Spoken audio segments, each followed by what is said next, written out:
This is Dr. Thomas Klein. I'm here in my office in Raleigh, North Carolina. I've just set up a little informal studio so I can talk directly to you. I've been talking to you on Twitter and other social media and on my website at thomaskleinmd.com.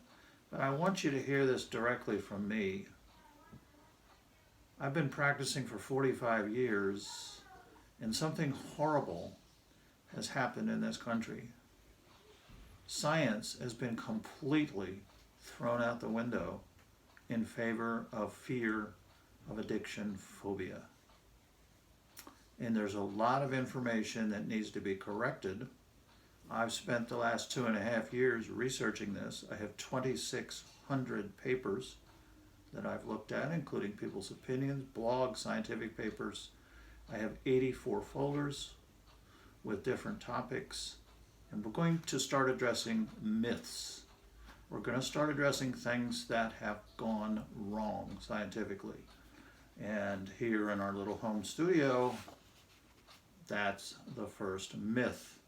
The first myth is anyone can become addicted to opiates. And that's an important distinction because opiate addiction is different than cocaine addiction, amphetamine addiction, alcohol addiction, or marijuana addiction. And we define those last four as type 1 addictions that you can stop. They're not hardwired. You don't have a withdrawal. Type 2 addiction, which is heroin addiction, which is what everybody's afraid of, which all of this that's been generated in the press is about opiate or heroin addiction, because people are much more afraid of that than they are of a cocaine addict, which is unfortunate since the cocaine addicts are a lot more dangerous. Here is something I printed off from the Mayo Clinic, Rochester, Minnesota. Anyone who takes opiates can be at risk for developing an opioid use disorder. Anyone. That is not true. First of all, opioid use disorder is not the same as opiate addiction. Opiate addiction is heroin addiction. Anybody that uses these other terms is making up an addiction. The federal government did it at SAMHSA, S-A-M-H-S-A agency, where they redefined addiction as opioid use disorder. So we're going to forget that. We're just going to talk about real heroin addiction. So can anybody become addicted to heroin? Nope. The reason is heroin addiction is different than the other addictions because it's genetic. It runs in families. You have to have a bad gene. Not everybody can addict unless they have the bad gene. So the assumption that everyone can addict here at the Mayo Clinic would seem to indicate, with 96 million people taking opiates every year, we should have more addicts. Where are they?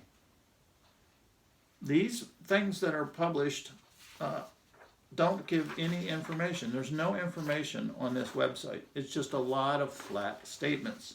So we need to start challenging some of these flat statements. Here's one that's even worse. This is out of the University of Kentucky healthcare system. We're creating addicts.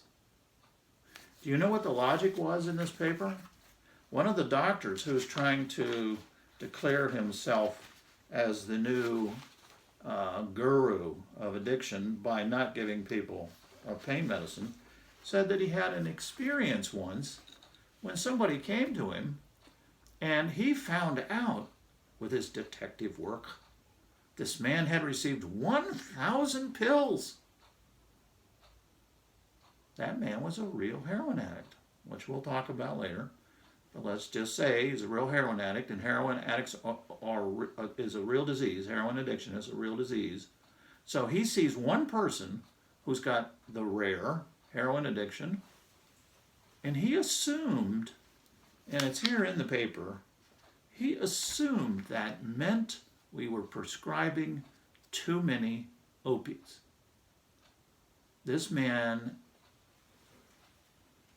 hustled 3 doctors and got 1,000 pills, and therefore the 1,000 pills caused his addiction?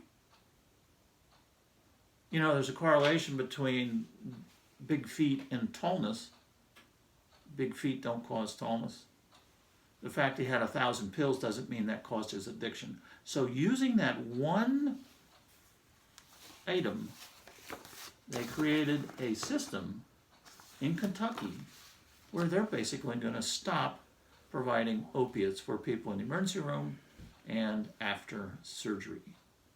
It is not true that you can start an addiction in anybody, not a heroin addiction. Only less than 0.5% or less than 1% can become addicted because they have the genes.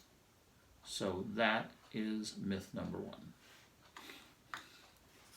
Excellent.